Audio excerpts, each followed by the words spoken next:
So far, we've been having lots of good discussions around the themes of transformation. And we thought the last session should more or less focus on this issue around how does one address, first of all, the issue of identifying what the opportunities are, because the sub-theme for this panel, for this conference was harnessing the opportunities of transformation. But to harness opportunities, you have to first find them. And once you find them, you need to then leverage them. And in that process of finding and leveraging and harnessing opportunities, there are risks along the way. And from a utility perspective, a big issue, a key word these days has to be resiliency. And so how do you deal with the issue of resiliency? So we have an excellent panel here this afternoon to close up this summit. To my left is Paul Gauguin. He is with ATCO Electric. He's a senior vice president for transmission. He's also the general manager. So we have another Canadian. As you've noticed, we've made this a Canadian day, if you may. Next to Paul is Pierre Bernard. Pierre is the chief executive officer and chairman of the board of Friends of the Supergrid. I think you heard Shirley mention Supergrid from China's perspective, but I think Pierre will have some thoughts on that. He's also the managing partner for Bernard Energy. And then last, we're very pleased to have here visiting with us Yossi Schneck. Mr. Schneck is the senior vice president for information and communication at Israel Electric Corporation. So, gentlemen, welcome. I think we'll start by me asking each of you to offer your thoughts around this theme of this panel, which is achieving resiliency along the electricity value chain, because value is a word that came up a little bit during our two previous panels. And how do you maximize value from the standpoint of mitigating risk? So if each of you could take maybe 7 minutes or so to sort of share your opening remarks, and we'll get into the Q&A. Paul, start with you. Sure, thank you very much, Lawrence. Really appreciate being here and the invitation for being here, so really do appreciate that. Perhaps I'd like to start off with a brief comment about ATCO Electric and our parent company, a bit about our corporation, as well as perhaps our jurisdiction and some of the interesting challenges and opportunities that are certainly coming our way. So ATCO Electric is part of a bigger corporation called ATCO Group. We're approximately 8,000 employees. We're investor-owned. Market cap of about $4.5 billion, based out of Calgary, Alberta. However, we do operate throughout the globe. The structure of ATCO Group is essentially structured with three separate global business units. The first of which is called Structures and Logistics. So you might be familiar with the ATCO Trailers, which is really how the corporation started back in the late 40s. So the Structures and Logistics business unit is responsible for workforce housing, also logistical projects around the world, close involvement with NATO. ATCO was involved at the Kandahar airport doing all the services for NATO back several years ago. So that's that business unit. The second one is the Pipes and Liquids business unit, so it's our gas division. The gas folks are essentially focused mainly in Alberta, although we did acquire the distribution system in Perth, Australia a few years ago, and are currently finishing up a pipeline project in Mexico, our first venture there. As a whole, that division does everything from the major pipelines to midstream operations and distribution. And then finally, there's the electricity business unit, which I'm part of. Includes our generation side of the business. We have about 3,600 megawatts of generation throughout UK, Australia, Canada, and 4 provinces in Canada, but the majority of that 3,600 megawatts is in Alberta. And we are currently also looking at work in Mexico. So that's from the generation perspective. The transmission and distribution, which is part of I lead up the transmission division. We serve, so we're a regulated entity. We serve about 2/3 of the province of Alberta. We have approximately 227,000 customers, so a fairly small number of customers for quite a vast territory that we serve. So we tend to serve the more remote areas of Alberta. We do, given that remoteness, have, and I'm going to do this, and I added a metric, but I'm going to convert it to miles. Good luck. Proud. Approximately 43,000 miles of distribution network and about 7,000 miles of transmission throughout the province. More from a transmission perspective, and somewhat related to the topic, we have just gone through a major growth period on the transmission side. And to give some context, between 2000 and 2010, ATCO Electric Transmission had a capital program of roughly under $200 million per year for that period. Between 2011 and 2015, our capital expenditures for new infrastructure was just under $1 billion per year, peaking at 1.3 in 2013. So we had a massive growth of transmission infrastructure, largely driven by the fact that very little had been built for so many years, but obviously driven by the high oil price, being Alberta, oil and intense province. That has changed dramatically, as you are all well aware of the current oil prices, and our capital program on a go forward is somewhat reduced as we move forward. But it has provided us an opportunity in some of our design work to really look at aspects of how do we make sure that the new infrastructure we're putting forth is just that much more robust. From a jurisdiction perspective, if I can briefly go there, we are unbundled. The generation portion of the province is competitively procured and traded by the Alberta Power Pool, but the transmission and distribution side, the wires companies, are regulated. One under a PBR regime, which is the distribution side, and the transmission is cost of service at this point in time. So that's more or less the static view of us as we are today. But as Don mentioned a bit earlier, we've had quite a bit of a change in our province in the last while. Last May, we elected a new government after numerous, I'll say, decades of having a conservative government. And with the new government came some new change in policy direction. As was mentioned earlier, the biggest portion was the Climate Leadership Plan that was published in November, which essentially is geared towards the elimination of coal in the province by 2030 of all coal generation. To give some context there, because we are fairly coal rich, that means about 6,000 megawatts out of 16,000. So about 40% of our generation will be removed from the system, and new generation coming on board, and about 1/3 of that, as per the government's edict, will be renewables. So that's creating very interesting challenges, short-term challenges, as we try to resolve the rules and understand impacts, be it market or regulatory, but certainly creates great opportunities. And I think in the context of the topic today, a lot of our focus is not only going to be obviously trying to cash in, I could use that term, on those opportunities from a generation perspective, but certainly from a transmission perspective is how do we maintain a strong system given the customer base that we do have, given all that new infrastructure. So I look forward to the discussion. Thank you, Lawrence. Thanks, Paul. Pierre? Thank you, Lawrence. Thank you for inviting me. As you know, I'm a lawyer by training, sorry to the engineers and the others.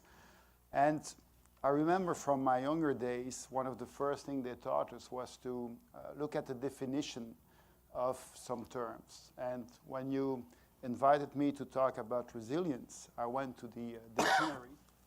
And according to Webster, resilience is considered as being the ability to recover or adjust from misfortune and face changes. And I definitely think this is really where we face, what we face today in the sector. So I'm from Europe. I will try to give you a little bit flavor from the other part of the Atlantic, the other side of the Atlantic. The energy policy started about 60 years ago, a little bit more than that, in just after the war, with what a lot of people would consider today a rather strange idea, let's see how we can share steel and coal. At that time, coal was really the topic. 20 years later, we started to move to the unbundling of the sector. And a little bit later, we moved to the renewables, the famous 20-20-20 by 2020, which was a very nice marketing stunt and a smart one, because at that time, we were in 2003, most of the politicians supporting the idea of having 20% renewables, less 20% of CO2, and 20% increase in efficiency, had said this is for 2020, and by 2020, most of them would not be in service anymore. So it was a smart move because it was a no-risk move. 20% of renewables would be for a later stage. And I remember when I entered the sector, at that time, when we were talking about 2 or 3% of renewables, most of the grid engineers said, "Are you crazy? This is much too much. We cannot handle it." Today, we're talking about 30%, 50%, and in some places, 100%. Okay, well, 51 was the start of the Energy Union. We are now 2015. Where are we? We face a lot of challenges. We have a lot of new terms, new words: prosumer, storage, renewables, decentralized power. And all of this has to be cheap and very affordable. I think people forgot there is no free lunch, and that's valid for the energy sector also. And where are we heading for the next 20, 30 years? I would tend to say that most of us probably know where we will arrive in 20 years in the energy sector. We see what it will be, but I think most of us, probably none of us, really know how to get there. It's a black box. There are ideas about technology. We see storage. We see other items coming on. The utilities are going away from the concept of the subscriber, and we heard a lot in the previous panels about customers. This is also new to the industry, so there is a change. But many other things are going to change. How to get there? I think there are a couple of key points that we should keep in mind. First, we all should stop to be negative. When you listen to people, they don't want coal, they don't want oil, they don't want gas, they don't want renewables either, or at least not in their backyard. They don't want transmission, they don't want distribution, and they want power all the time, 24/7. Okay, and it has to be cheap, of course. This industry moves by cycles of 40, 50 years. If you look at on history, it takes about 40, 50 years to go from oil to gas to coal to nuclear, etc. We are now, after a couple of years, in what I would call a green cycle. We go definitely to more renewables.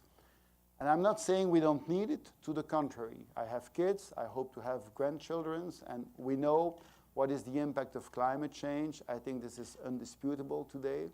We have to do something. But we have also to give time to time. This industry cannot change overnight for many reasons. First, there is a need to secure the supply. And this is a difficult business. All of you are from the industry, you know it.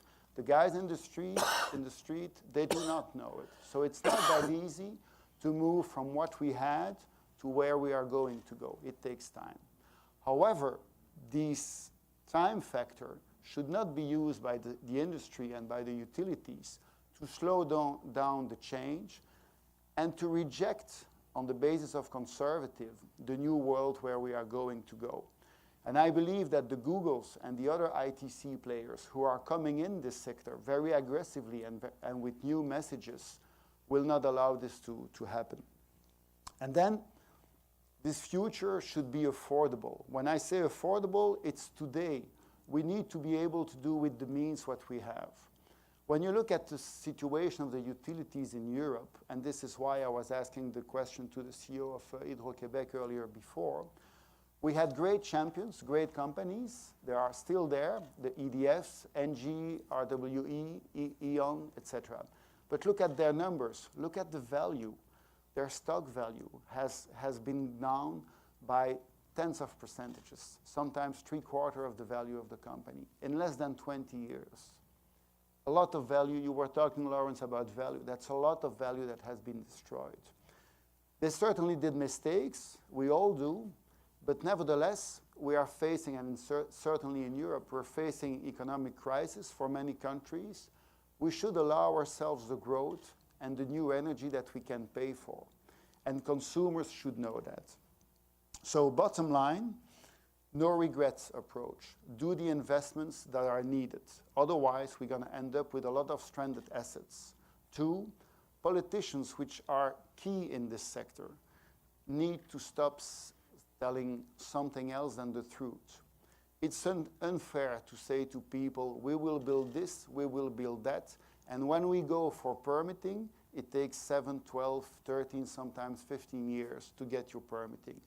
Starting a high voltage line today in Europe, to be commissioned in 10 or 12 years is a nonsense, because the technology is changing so quickly that in 12 years, how much of that line will you use? Nobody knows it today. It's not only a technical issue, it's also, and I would say mainly, a political problem, because nobody wants the lines. So keep in mind when it's about Europe, and this is a big difference with the US, you guys here have a lot of resources, you are independent again. We are not in Europe. We import 65% of our power, of the sources. Renewables will help us be less dependent from other countries, but nevertheless, this is a big issue. How to make sure that we can remain independent, and at the same time, which I think should remain a priority, security of supply. Whatever the customer wants is mostly, at the end of the day, having lights on at an affordable price. And we have to get there to other changes that will be implemented, but step by step. Okay. Thanks, Pierre. Yossi? Okay, Yossi Schneck. I'm Senior Vice President for Communication and Information and responsible for cybersecurity of Israel Electric Corporation. I was invited here to talk more about cyber, so I will talk a little bit about cyber, but still I want to give some ideas IEC has about all the change we are practicing now in our industry. So few words about the company. We are actually almost monopoly in Israel, vertically integrated company producing about 80% of the electricity and responsible for the whole supply chain of transmission, distribution, and supply to all our citizens and industries in Israel. Being such a company, we are actually defined by the government as supercritical infrastructure company, and I'm talking about it because I will show you what is the meaning when dealing with cybersecurity in a company like this. Talking a little bit about the new age or the new utility or the future of the utility. Actually, in our opinion, we are just in the beginning of a process that is actually, I would say, after effect crash process between very traditional old-based industry that was used to work with a very stable model and actually going to ages when everything is changing, super disruptive ages. The whole paradigm is changing, and we are now fighting actually to overcome the period until maybe the stable new situation will be reached, and I think you talk about it. We know where we want to get. The hard thing is how to get there. One thing we don't have any doubt. All our systems are going to be more and more based on automation, computerized systems, unattended systems, self-healing networks, and all those nice words we are talking about. And looking from this angle, so this angle of view, actually, the cybersecurity is becoming a huge issue because of our geopolitical situation in Israel, maybe we are feeling it much earlier than anyone else in the world, but it becomes an issue that is one of the main risks as defined by Israel government it's a strategic risk for the state of Israel, and I think it will become strategic everywhere in the long-term period when everything will be actually, I will use the new term talk today, will be IoT based, Internet of Things or Internet of Everything based. So all the processes actually will be computerized and highly unattended systems. Why Israel? So the geopolitical situation is clear. And when I'm trying to explain what is the situation in Israel, the best thing is to give numbers. We are actually analyzing about billion events every day, meaning analyzing about 42 million events every hour. From those events, we are actually extracting about 10,000 cyber events every hour. Okay, from those 10,000 events, actually about 5% are real and very dangerous cyber events that we are suffering every day. So this is a situation where actually cyber become one of the main risks, as I said before. And one of the changes, in addition to the huge change of the electric utility paradigm, is actually the change we have to take in the cyber planning defense of our company and of all other industries, critical industries in Israel. So just few words about it. Actually, we are based on a very sophisticated model that is actually protecting all our systems, the IT system and the OT systems. It's based on an idea that cyber is everywhere. So there is no any operation or field inside the company and its surrounding that is not taken in account as a cyber potential threat. We have developed a model called cyber by design. Any operation, any project, any new project, any change in project is actually planned on a basis of cyber security and privacy issues. That privacy for us is, again, additional risk in cyber security field. And actually, this issue brings additional challenge to all other challenges we are facing now. On the other hand, I have to say that it's not only a challenge, it's also an opportunity. It caused a huge development, technological development inside the company, research and development in many technical and automatization of processes. And as sure you know, it developed a huge ecosystem inside Israel dealing with high-tech cyber security issues. Thank you. Thanks, Yossi. So let's get into the conversation. I want to leave enough time to get Q&A, questions from the audience.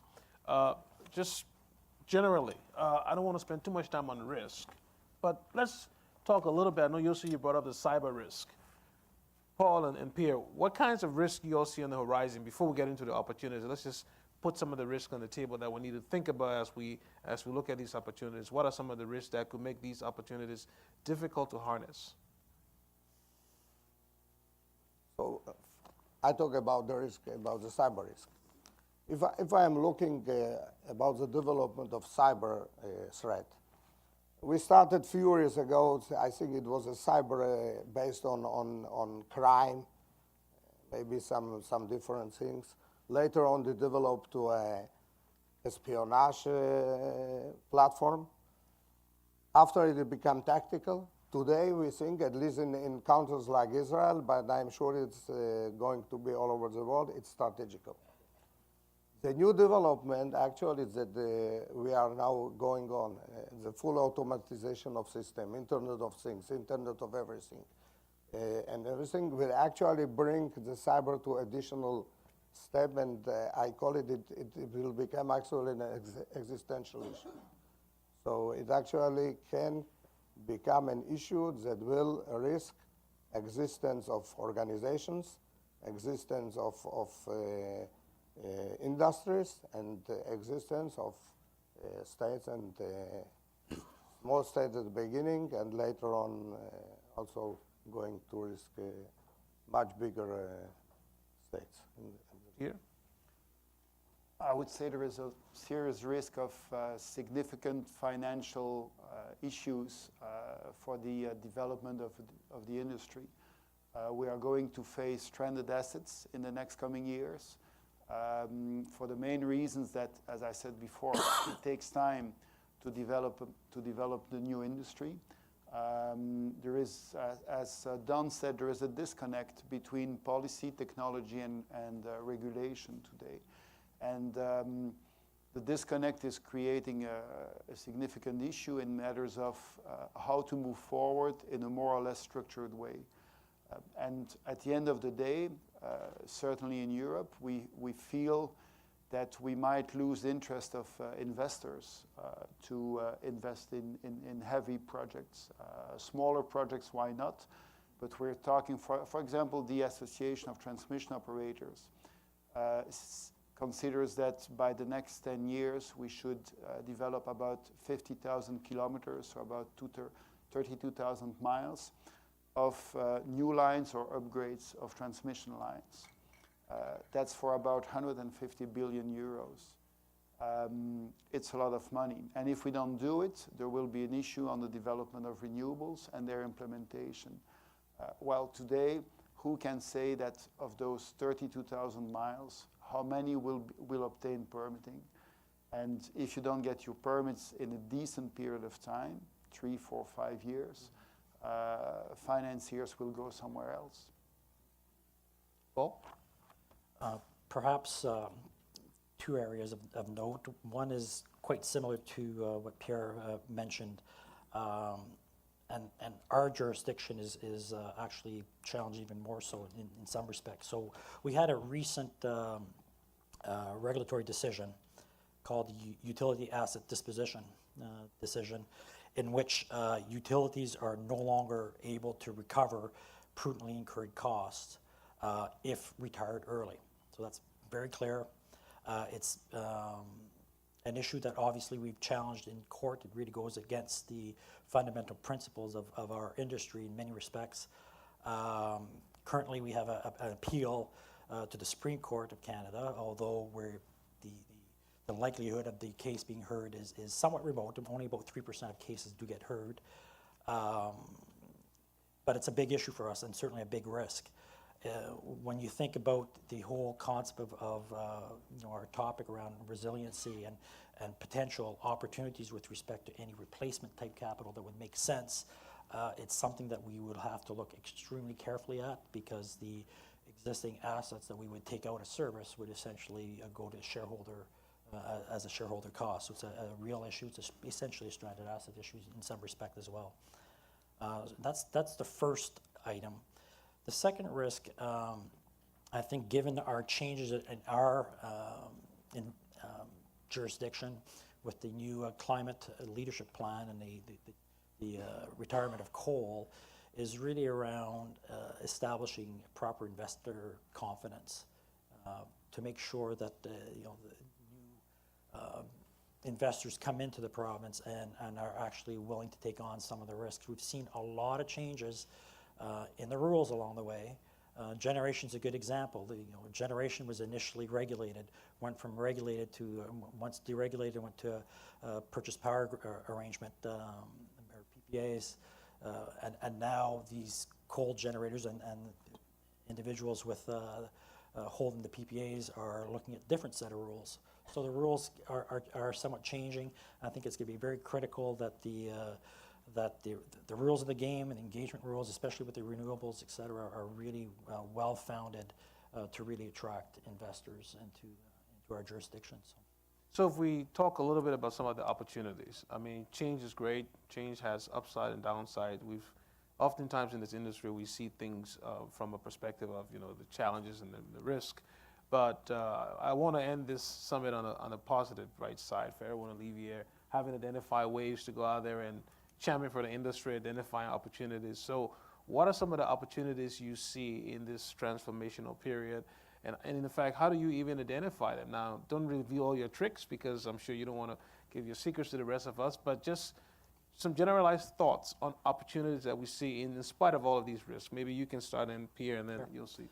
In our case, it's quite simple. And I certainly didn't mean to be negative, but that's what risks sometimes look like. But I think a lot of the, I'll say, framework that needs to be established, which entails unintended consequences and some of the negative stuff, if I can use that term, is a bit more of what needs to happen in the short term. But over the next 15 years, there's 6,000 megawatts of generation potential in the province.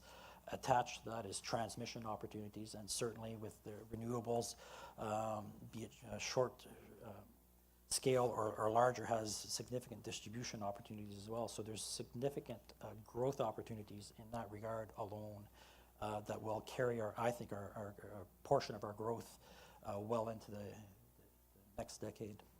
Pierre? I would say for the consumer, it's quite interesting to see that we are changing from a situation where there was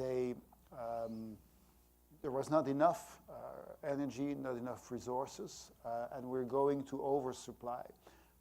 So on the long term, and the comment that was made this morning by Eric of Hydro-Québec was interesting.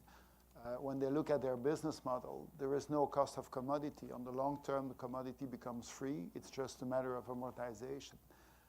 If we go to more and more renewables, and the Googles again have that in their business model, that will, I think, create an interesting opportunity for consumers.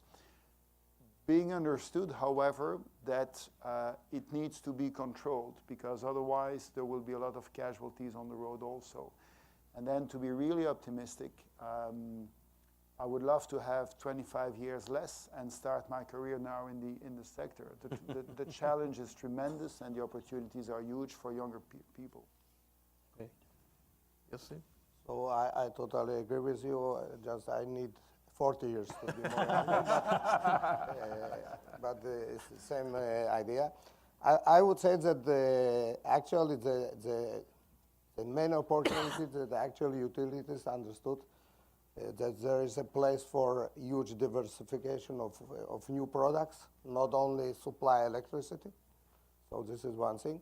And if I'm looking from the side of the ITC industry and the cyber, I think it creates a huge opportunity for young people to enter this industry, to deal with new technologies that we are using now, mainly for cyber analytics, but also for additional analytics needed for the high automatization of the company, like brain-inspired computing methods and very sophisticated analytical methods. And I think that at the end of the day, it actually brings new, I would say, atmosphere to our traditional companies, and it's a huge benefit. Pierre, just if I take a question from the audience, you said one thing, I think you made the phrase, you said, give time to time, alluding to the fact that we need to be patient and we need to sort of set the right expectations. What's the message for policymakers that you think we can sort of give them the view of the positive nature of this industry? How do we get them to see the opportunities as opposed to sort of creating barriers, intended or unintended? What message should we convey? Or should we kind of frame to convey to policymakers? I would say mainly two things. One, in this sector, considering that it's really the key commodity, because if you don't, especially in our society, if you don't have electricity, you don't have anything that will be working. They should stop considering in their decision-making process factors of their next election, because it takes time. There is no short-term solution. So by definition, if you decide to build that system or that system, you have to take a decision which maybe will not be popular when you go back to the polls and to be re-elected. But they should not forget, and this is the core of this industry, we are here for the general interest first. And so this is the first thing they should do. Second thing, I think we should do more work in educating them. Electricity is a difficult business to understand if you're not from within the sector. Ask the guy in the street, what's in your bill? Nobody knows really what it is. And as long the total amount in dollar value is more or less acceptable, they don't really care for what they pay. Well, I think for politicians to be able to sell a message to people, there is a need. I think someone mentioned that this morning, but there is really a need to educate people and politicians why we need it, how it will come. And then the industry should also, someone said this morning, I think it was again Eric from Hydro-Québec, we should unite, and I think this is definitely what politicians should try to do also, in as much as possible. We need renewables, but renewables are very compatible with gas. Nuclear is not that bad either. In some countries, you cannot go from one day to the other, from coal to nothing. So we have to take that into account. But again, time is important.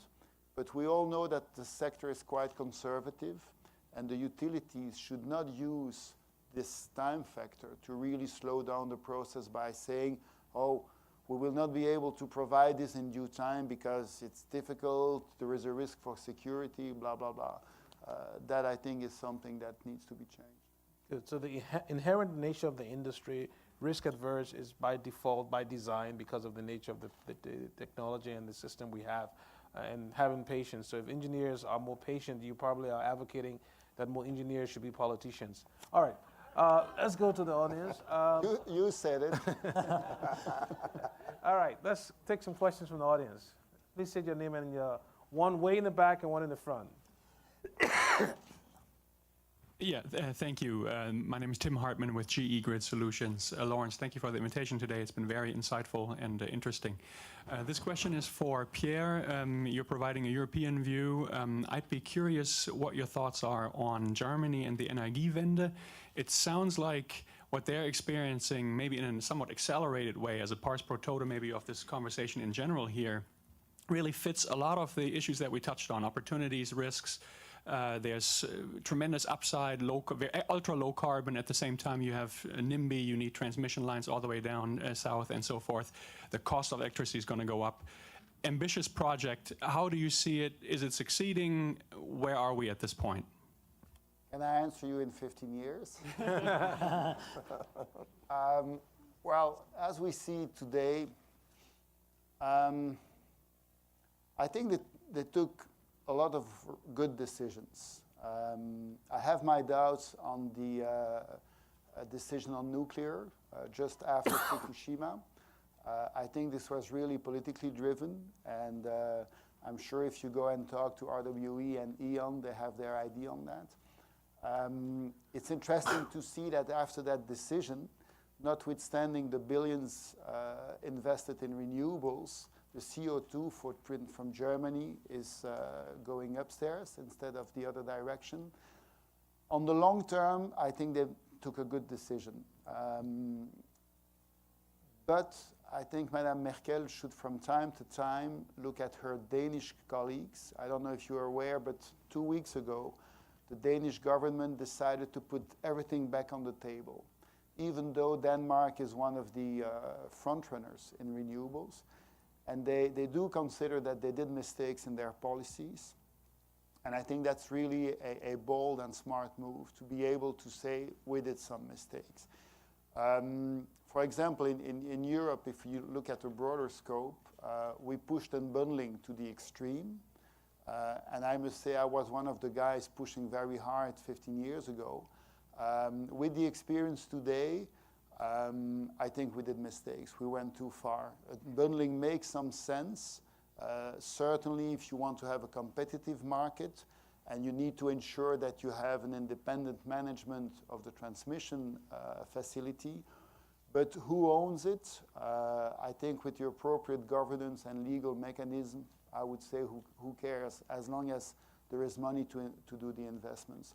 So Germany, it's a difficult situation because it's costing a lot of money, but I think it's showing the way to the right direction. There are some opportunity questions.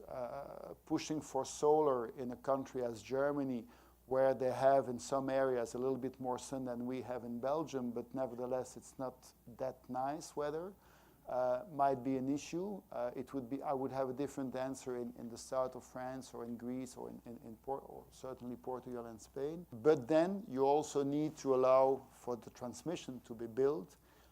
And then last but not least, and this is not Germany, this is Europe, but Europe is now 28 countries.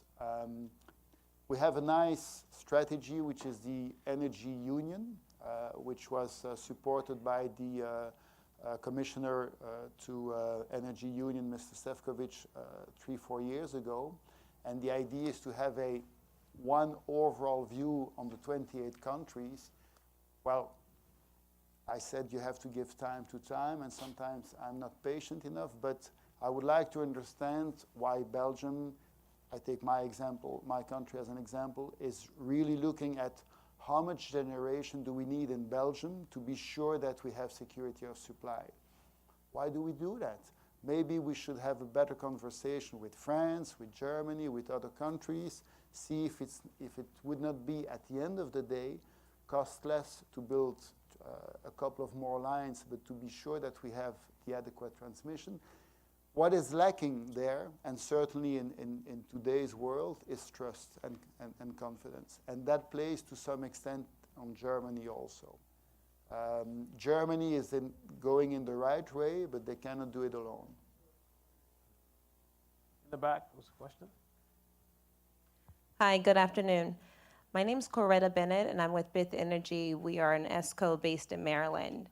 And Eric started off the conversation very well this morning when he talked about it not being either or, but it's both and when you look at the different types of renewables coming into play. And that's been a continuing theme throughout all of the discussions from the panelists. And Pierre, you brought up something interesting when the question was asked about the challenges facing moving this forward as it relates to the finance portion.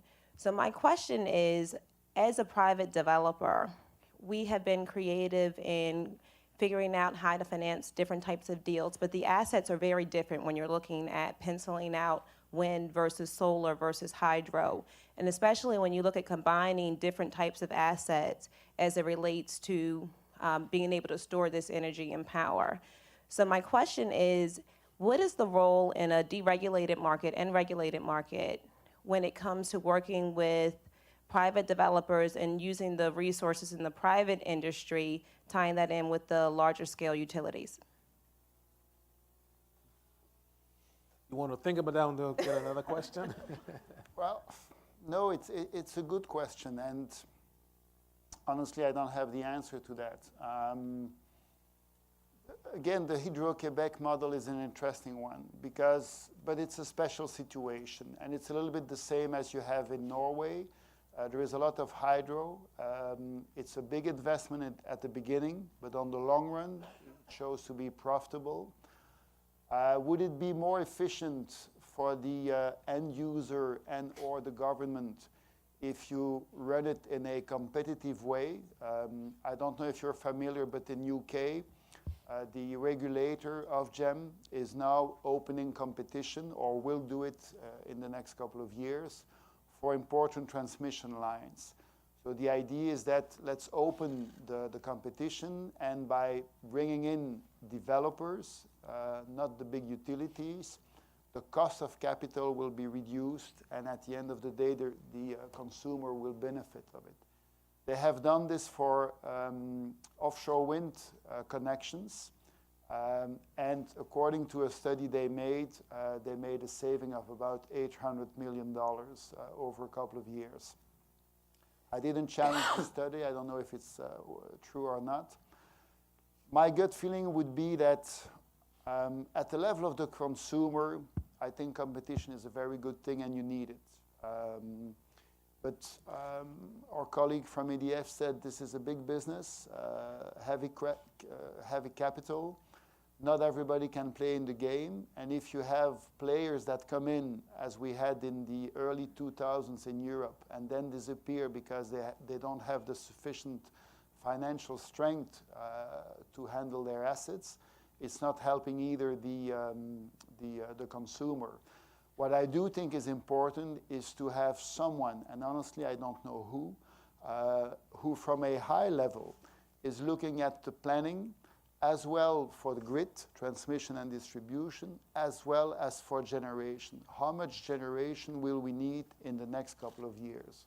And then it's a matter of policy to see what's the right generation mix and who is best designed to serve and to provide at a good price. But unfortunately, I will not tell you, let's go for the developers or let's go for the utilities.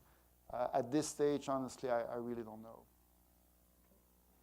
Any more questions? I have two more closing questions. One for you, Yossi. It's because cyber is becoming almost like reliability in the essence of the grid. Who pays for increased cyber costs? Should that be a cost borne by the ratepayers? Because today we're used to paying for reliability. Most of the rate cases are around improving reliability. So how should we deal with the cost of cyber? Because I think it's going to be a big issue. You know, at the end of the day, actually, the customer should pay for it. It's part of the quality of service we are supplying. And I think maybe in some situation like huge cyber problems like in Israel, maybe there is additional financing by the government, by the regulator too, but mainly the customer. Customer, good. So Pierre, one last question for you, and I have one for you too, Paul. Unbundling, you helped to write the law in Europe, and you made some mistakes. You've publicly said you made some mistakes. If you were to rewrite the law, what would you have not put in the law to make unbundling work? How can you talk a little bit about that? Because I think there are lessons we can learn in the U.S. as well. So can you share your mistakes with us and tell us what you would have done differently than what you know today? I would not have pushed for obligatory full unbundling in the sense that separating the ownership from the management makes sense, but obliging the ownership of being in the hands of owners, companies, whatever, with no interest in other areas of the sector is probably going a little bit too far. Of course, you need to find the right legal language to make sure that investments will happen. And sometimes in Europe, we look at the PGMs and other ISOs here, where we hear that it's difficult to force companies to do the right investment in due time. So that may be an issue from a legal point of view. But as we said before, a lot of money is needed in this industry. So you cannot close the doors to the ones that will want to enter. I take the example of storage, for example, in Europe. Storage is taking off, but very slowly. One of the problems is the fact that who should own storage? There's a big discussion. Some of the producers says this is for us, this is our business.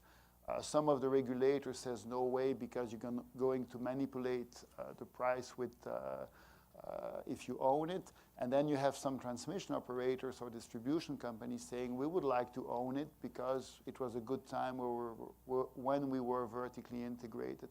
My answer to that is, again, doesn't matter who owns it. Make it profitable, allow everybody to invest, but make sure that the management of the storage facility is done in the general interest. So you can separate the two without making it too excessive. Great. Paul, last question. Eric talked about the sort of interconnection in the Northeast connecting Hydro-Quebec to New England. From your neck of the woods, are you looking at interconnecting to the U.S. from Alberta, building more transmission lines, or back-to-back HVDC? Do you have anything in the pipeline? Nothing in the pipeline, to be blunt, but I mean, Alberta as a whole is somewhat islanded. There is a tie into BC that's essentially rated around 700 megawatts at this point. Into Saskatchewan, it's a DC back-to-back, 150 meg. And there is now a non-regulated line into Montana that's rated for approximately 300 megawatts. So we're somewhat limited, but, and as a whole, we have been an importer of energy, 15 out of the last 16 years. But no plans at this point in time. Certainly something to think about.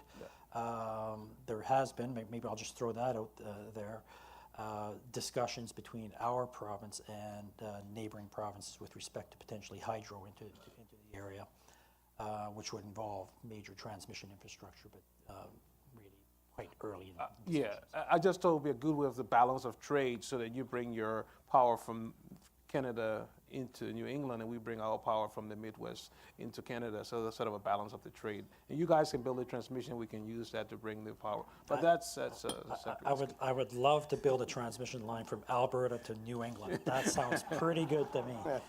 All right, well, ladies and gentlemen, listen, this has been a wonderful, wonderful panel. Again, thanks all of you for coming and staying with us for 3.5 hours. I want to, again, thank Michael Yakira for coming and moderating. Thank to all of our speakers, those who travel, long and far to get here.